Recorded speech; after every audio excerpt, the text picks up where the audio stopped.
interacted a lot on, message boards, industry groups and things. And, it was kind of a situation where we just really, in the beginning, especially as we were building things, we were able to take a lot of customer feedback and just implement it. In the back of your mind, your dreams should be real, right?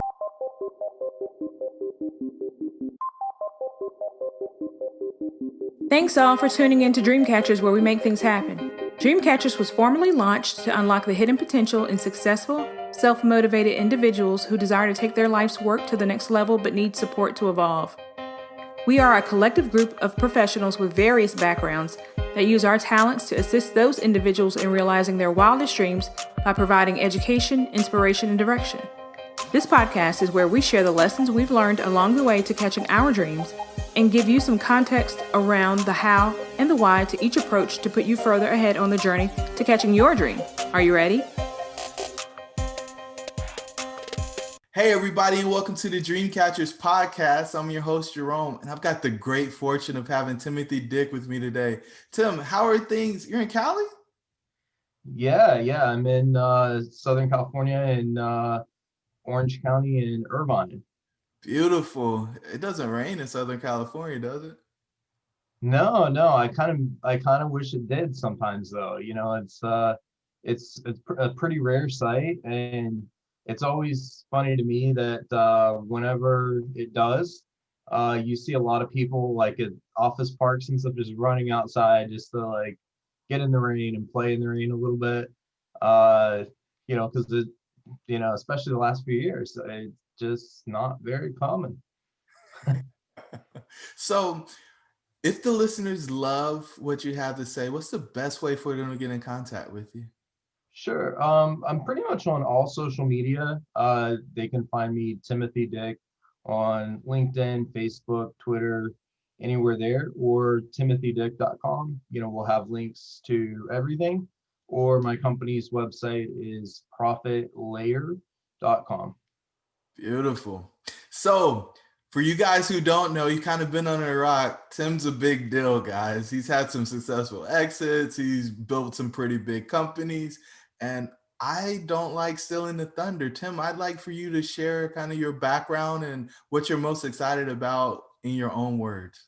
Yeah, well, first of all, thanks for having me on. I'm excited to be here with you and to talk to your listeners and hopefully inspire some people to take action and get a little bit of a view of some of the things that I've been through and that I see on the inside, that so that people can anticipate what's coming and know that it's normal. So yeah. So how did you get started? Where Sure. did it all begin, and then where'd you grow to? So I always go back because I think going back to kind of the quick childhood story kind of ties in with a lot of things because I think it shaped my mindset and the way that I approach a lot of things. And so I was actually born and raised in a very, very rural small town in West Virginia. It's very, in a way, kind of a stereotypical, West Virginia family. My dad is a coal miner. He's retired now, but he's a coal miner and worked in sawmills and coal mines. You know, Generationally, that was came from a family of coal miners. Very small town. So to give you an idea, like my high school, maybe 100 people. Very small. And so obviously being a very rural area, and coming from a family that I would say was kind of a typical middle class family. We had always had the essentials, everything we needed, not a lot else in terms of extras. And it was so had a good childhood, but not we didn't have a lot of extra stuff beyond the essentials. My parents did a great job, but there's only so much money in coal mining and salt and working sawmill. So what it really happened in terms of the short version is, at a very young age, middle school, I got on the internet, uh, started discovering all this opportunity on the internet and realizing that there was a lot more out there than what there was locally. And there were different lifestyles, and there was just more to the world. Even though West Virginia was a great place, and a lot of great people, I just wanted something different, something more. And so I had never been no one in my family had ever went to college or anything like that, so that was kind of something that just my family was just kind of very realistic, that it was like, you're probably going to follow the same path, and not go to college, not do anything, you're going to be a coal miner. And I ended up I didn't take the college path though, I almost did. But in middle school, I got on the internet, found all this opportunity, started my first business in middle school, and it kind of took off. And there's never been a year since I was, I guess, 13, 14, whatever I was in middle school, that I've made less than six figures. So, here I was in middle school doing self-taught computer repair that I just learned online. I had a really simple philosophy with that. I thought, I'm pretty good at this and pretty good at figuring things out and researching. And if I can't solve someone's problem, then I just won't charge them for it. So, that kind of works. And being in a small town, there wasn't really anyone else that did that sort of thing. So I started computer repair, and that led into self-taught web design. And this was back in the day, like, we're talking like late 90s, so this was, when kind of like right at the peak of the dot-com bubble. If you could make a website that had text that moved or sound or something, I mean, you could charge, thousands and thousands of dollars for it very easily. So I started getting a lot of those clients. And, I was still in middle school, just doing my thing. I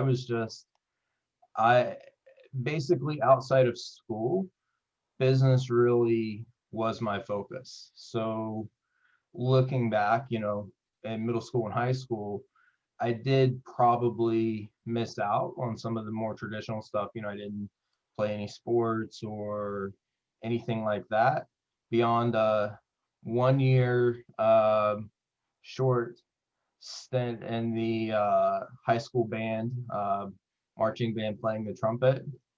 And I just didn't really want to continue that after a year. It was just hectic with a lot of events and stuff. But I just kept going, with the businesses. And so website design, led into web hosting, because if for anyone who doesn't know, web hosting is kind of like the server and internet connection that your website is on. That's kind of, so when someone goes to it, they're connecting to that server through the internet. And I loved web hosting because it was recurring income. So I like the fact that you could set it up and then you didn't have to continue to start from zero every month.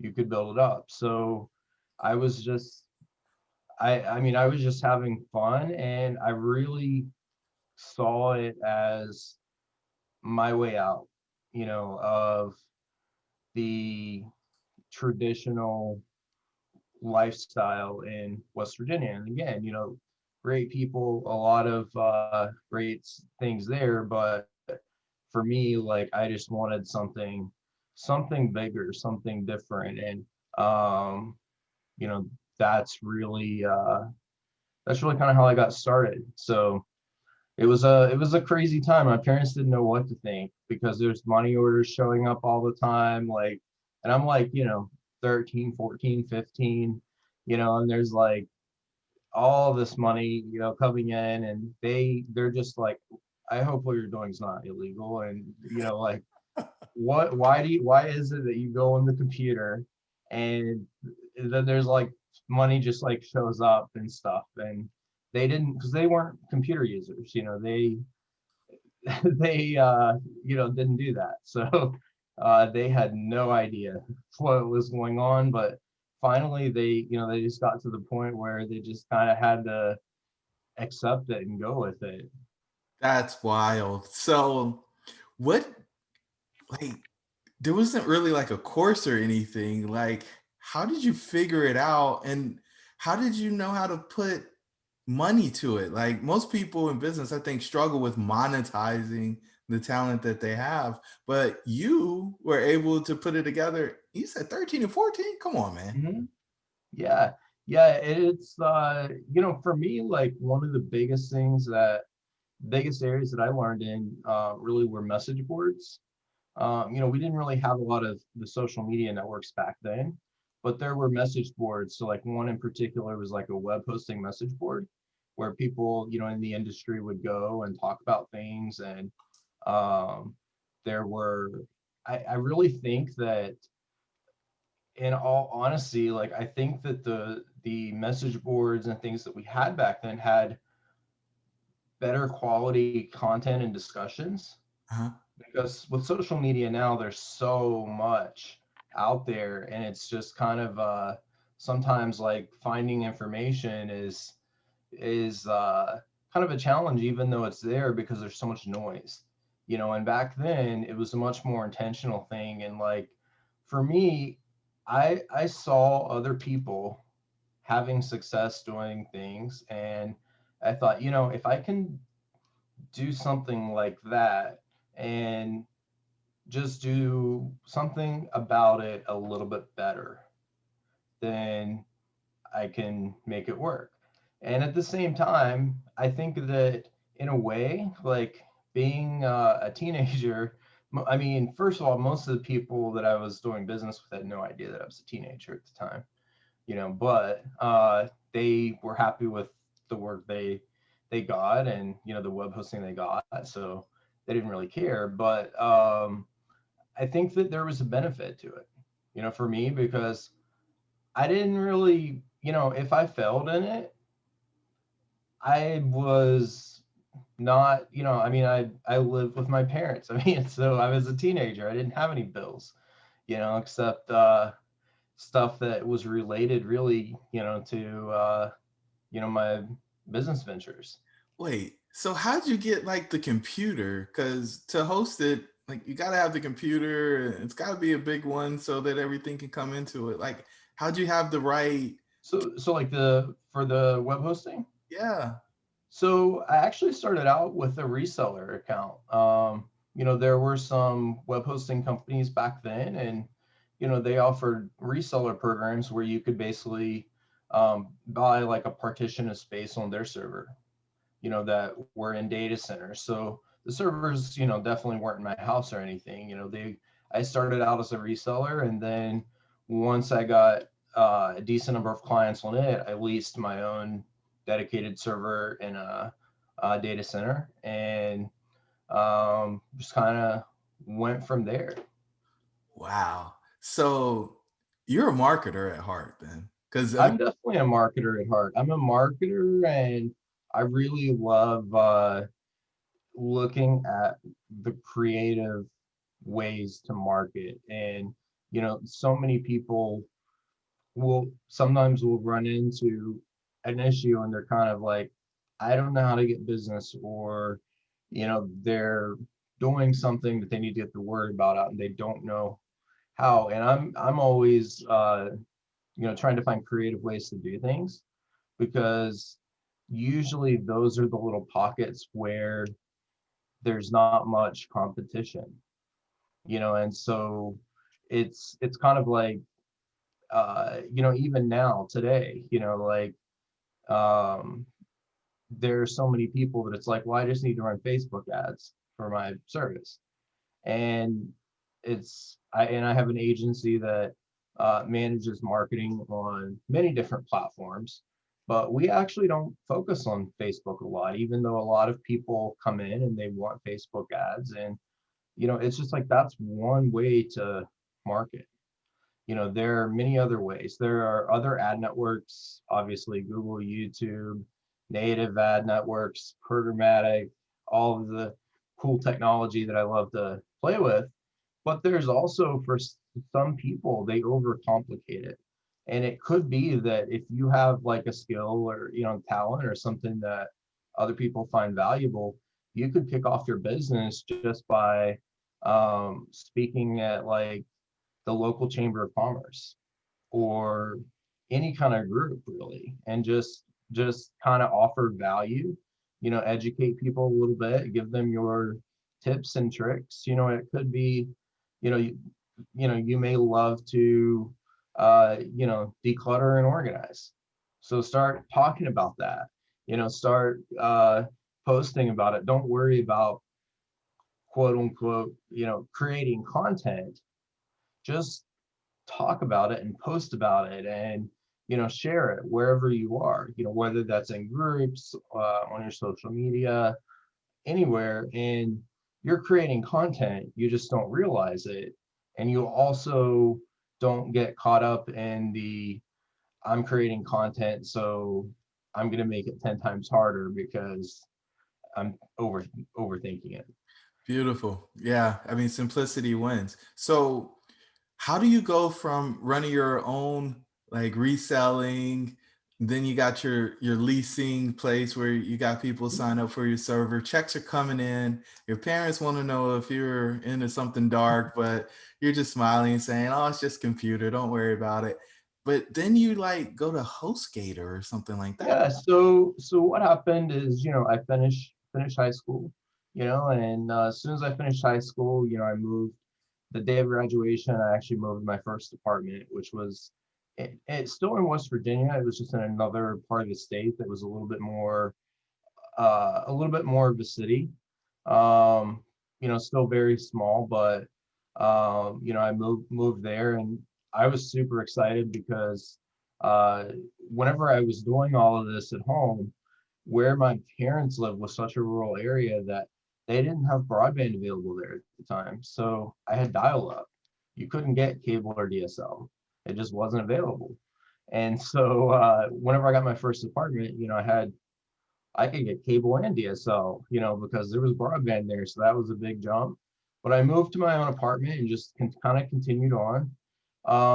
But I did want to explore life outside of West Virginia. So I actually kind of took what I had built, in terms of posting, which was, I mean, it was definitely, it could have been a full-time living, but it was something that was still relatively small, in comparison to what I wanted to do.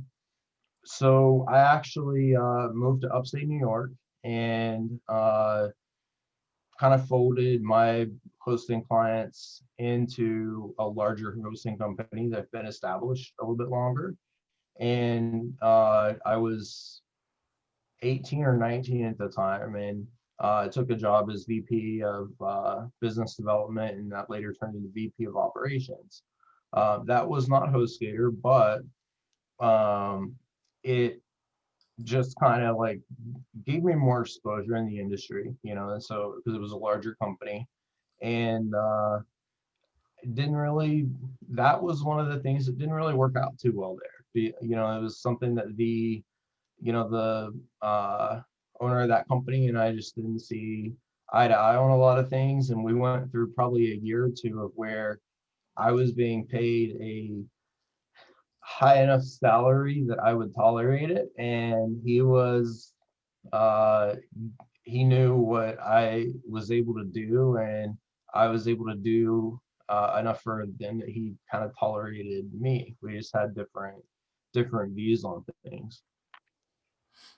Whoa. And then, so going back to, the whole message boards and everything, still then, I had met the founder and owner of HostGator, Brent, on a message board. And we talked, I was kind of frustrated with how things were going in New York, and he had started HostGator from his dorm room. It was starting to take off.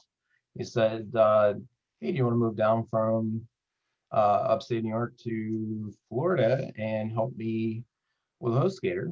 And moved down, became, helped a lot with operations. So, I was, I think technically the first COO in the very beginning. And then HostGator grew, massively. And we very quickly, we were only in Florida. I had just moved down there and kind of got settled in. And then, we all kind of decided that we needed to move again and move the whole company to somewhere else that we could hire easier and the cost of living was lower, because this was still at the kind of the high end of the real estate market for Florida. So we moved to Houston, mainly because of the, Texas has low taxes. There's a huge workforce and the cost of living was low. So, all of our employees could afford to, buy a home there and, just have a better quality of life than in South Florida. And one thing to, kind of keep in mind with this, because that's obviously a big jump to go to HostGator. It was in the very early days, and the founder of HostGator was only 3 years older than me.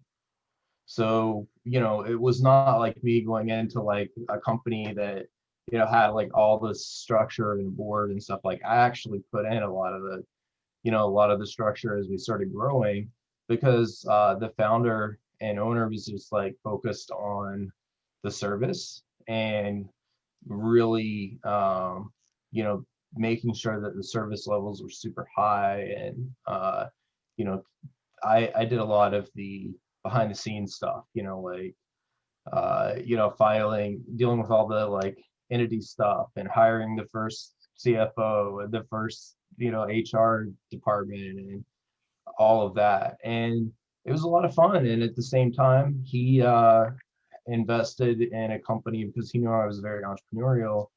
He wanted to do something else as well. He didn't, HostGator was growing really well, but at the time he didn't really have any other investments, because he was investing all of his money back into HostGator and investing and just growing the company. And so he said, he convinced me to start another company on my own, and he wanted to invest in it. So he said, hey, can you just go start another company? You can still be involved with HostGator, as little or as much as you want and have time for it. But go start another company. I want to invest in it. I'll give you all the money you need for it, and I want a minority stake. And so that was a fun time. So I started a voice over IP company because I loved the recurring income from web hosting, but we felt that phone service and voice is something that everybody needs, even consumers. So it's a broader base than web hosting. Mm-hmm. And so I started VOIPo, VOIPo, back in 2006 while I was still at HostGator. And we spent, about 2 years or so developing it and building out the network. This was actually before the iPhone existed, before VoIP was really even a popular thing. Vonage was the only really competitor that was out there at the time. But because of our background in hosting, that helped a lot with being able to know about the infrastructure needs and things like that. So I built VOIPo, and once VOIPo took off, I kind of transitioned into it. And, I was still kind of a behind the scenes advisor for HostGator, helped out with, strategic kind of stuff. But I started focusing on VOIPo and growing it. And I actually still have VOIPo today. I did buy out, his share eventually, but so I have 100% of it now. And VoIPo, like I said, is a voice over IP phone service. We do home phone service, residential, and business service, texting, messaging, voice, all of that. And so it's 14 years old, and I still run it today. So, what's up, tribe? It's your host, Jerome. I just want to let you know that we put together a free 15-point checklist for exiting the matrix. Jump on over to dreamshouldbereal.com in order to pick your free copy up. Let's get back to the show. A little bit more about that, man, because you have no problem getting them to the monetization. How'd you sell it? Like, it was a new deal. How'd you get the adoption and get to the point where, it would pay for you and whoever else is on staff there? Yeah, I mean, it was really looking at breaking things down and looking at what is going to drive people to buy, and like what are people looking for, and kind of the psychology, and what are the problems that they have with traditional phone service. So some of those, for example, would be the biggest one is cost savings. Because you could have like a landline, especially back then, where you were paying $50 a month easily to have a home phone. And again, this was before cell phones were even 3G didn't even exist, let alone 4G or 5G. So home phones were very common still then. And even today, that there's a huge segment of people that still have traditional landlines. It's tens of millions of people. But we looked at it, so cost was a big one, because we didn't have to build a network that had wiring going into homes, and we utilize the internet. That's a huge cost savings. So basically, where all of our servers are located, which are in a data center facility in Dallas, that's owned by IBM now, we tie into the phone network there in a centralized spot. And then for all of our customers that use service, if they have like regular home phones, we send them an adapter, and they just connect that to their router or modem, and it's just like a phone jack. They plug their phones into it, and they use them just like traditional phones. Whenever they make a call, it goes through that adapter, converts it to internet packets, and it goes to our data center in Dallas, and from there out to the phone network. And when a phone call comes in, it's the same thing. So we're able to offer a much lower price. So like right now, as an example, I mean, you can get unlimited calling and the whole line, so you get all the features, caller ID, call waiting, transfer, online voicemail, all that for under $7 a month, unlimited calling. So that was a big draw, because people could save a lot of money, both for residential and business, and go from, like 40 to 50 down to 7. So that was a big one. The second one was looking at situations like where we could do something different again. Like, so one big example is just the features and functionality. Since we built our platform in a way, like we're really a cloud company, like kind of a SaaS type company, in that we have software in the cloud that we've built that runs all of this. So even if you're using your home phone, you have like an online control panel where you can manage all your features. And so we were able to create some cool features that people didn't have on like their traditional phones. Like you could do custom routing where, if you have like an ex that calls you, you could have it just not even ring your phone and just automatically forward them to another number, or forward them to a pre-recorded message, or set up a schedule where everybody went to voicemail unless they were on your VIP list, then they would ring through. And just little things like that that make life easier or make things easier for business. So, you know, we found those little pockets there of things that we could do, and we I was very transparent with people, you know, and we interacted a lot on, you know, message boards, industry groups and things. And, you know, it was kind of a situation where we just really, in the beginning, especially as we were building things, we were able to take a lot of customer feedback and just implement it, you know. And so it was really cool because people would have a feature request, you know, like, would it be possible to do this? Then, you know, we were able to do it because, you know, we wrote the code. So we built that, you know, and you know, got tens of thousands of subscribers really just from that.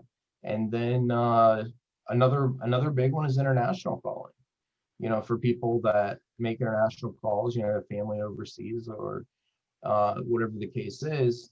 On traditional landline service, cable, phone service, and cell phone service, international calling rates, even now, they're still fairly expensive unless you have like some kind of add-on plan or something.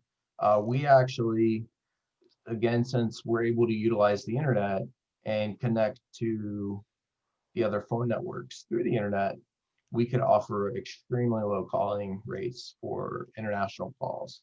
So we knew that there was a huge there, especially some of the big countries like, say, like China, India, you know, in some of those countries, there were a lot of people in the US that, you know, maybe they call there a lot, but it was just expensive. So we were able to offer that.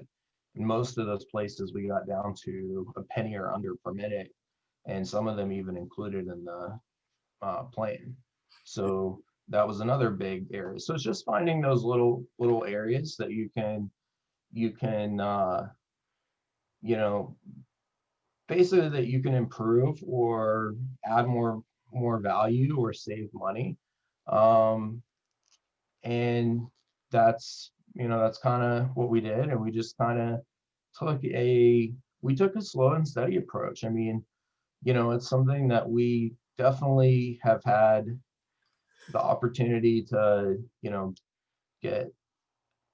We've had many acquisition offers. We've had the opportunity to get, you know, outside funding, things like that. But we just have always kept things organic, you know, and uh, have like slow and steady growth because I don't want any outside pressure to run the company in a certain way, you know, like, because if you have investors, then it's like you you still may be running the company and technically you have freedom to run the company as you see fit, but you have to do it in a way that will generate a certain return for your investors. Or, you know, you start getting into, it turns into almost, even though you own the company, it is a job at that point because you have to keep your investors or lenders happy, you know. And so we've avoided that, and so that means a little bit slower growth, but,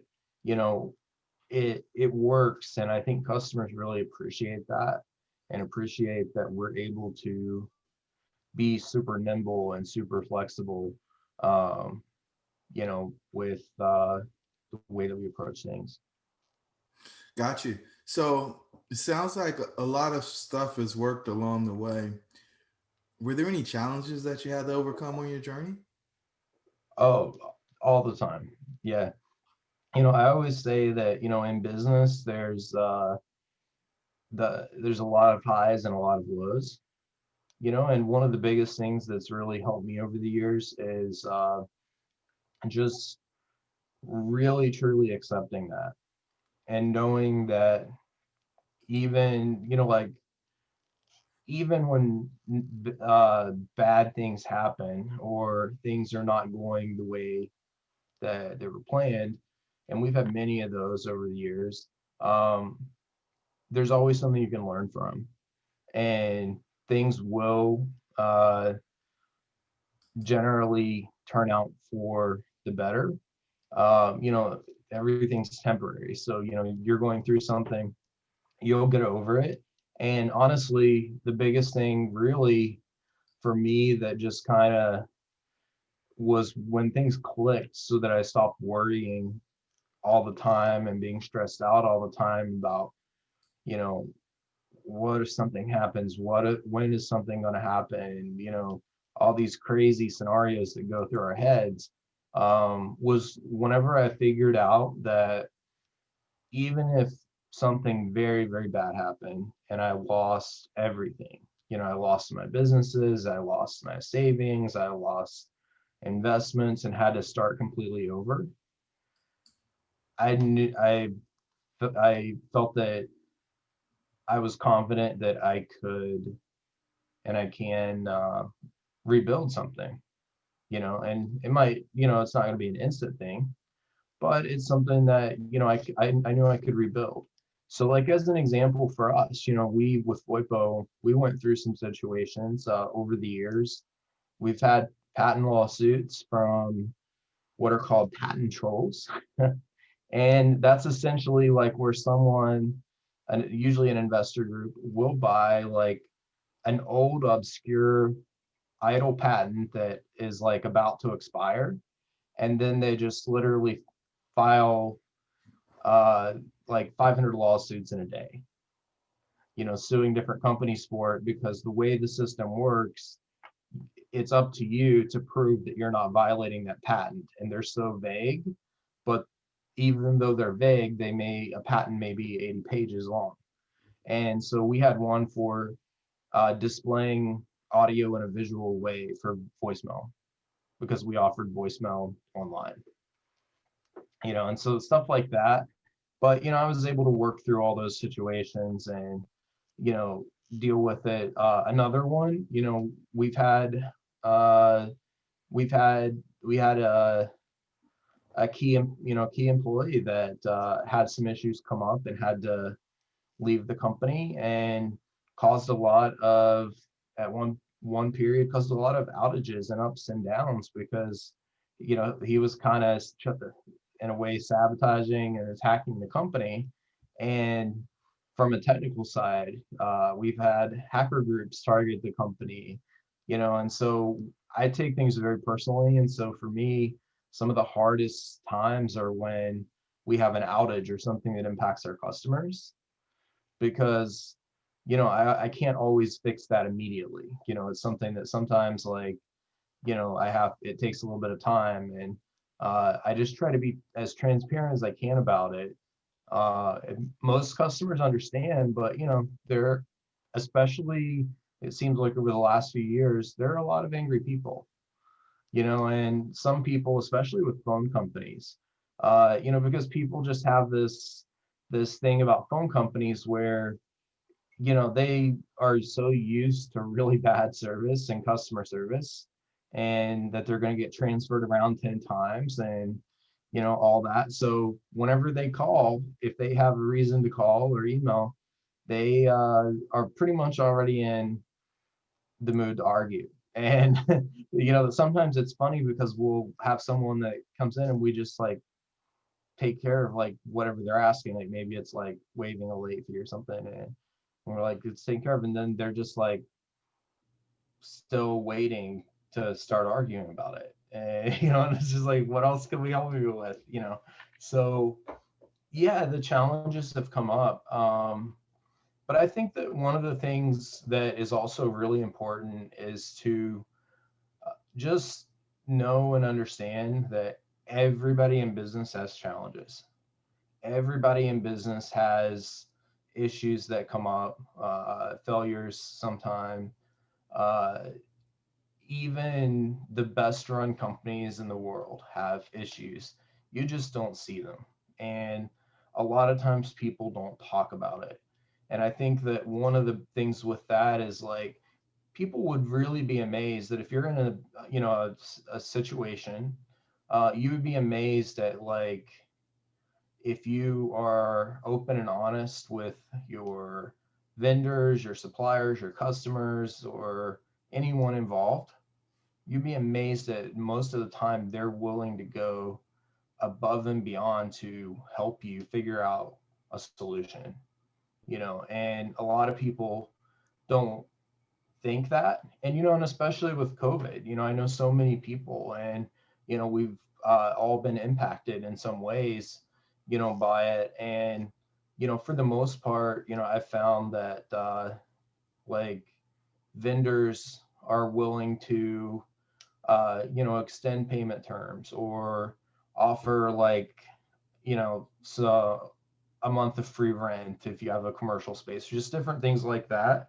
almost in some cases without even asking. So I would say, asking for help and just knowing that it's okay, and it's not something that people that are entrepreneurs are generally not that judgmental about things like that, because they know it's just part of the game. Now, if you're talking to someone that's not an entrepreneur, and or they're not familiar with being an entrepreneur, maybe they're just like strictly they've had a corporate job, then they may look at that differently, because they're thinking, I'm going to get in trouble for something if my boss finds out. But whenever you're talking to other entrepreneurs, they're generally going to rally around you and try to help. And so I think that's a big one. And mental health for entrepreneurs is such a big thing now, because I think we all have stuff. So, if anyone, has issues in their business, and, there have been times like where, I've had issues with, anxiety and depression and everything. And it's especially when it appears that everything is like working perfectly and like everything's magic, but on the inside, uh, you may be seeing something different. So I always encourage people to really just know that it's okay to get help, and, from peers or companies you do business with, or even in groups like this, like we're here at PopMax today.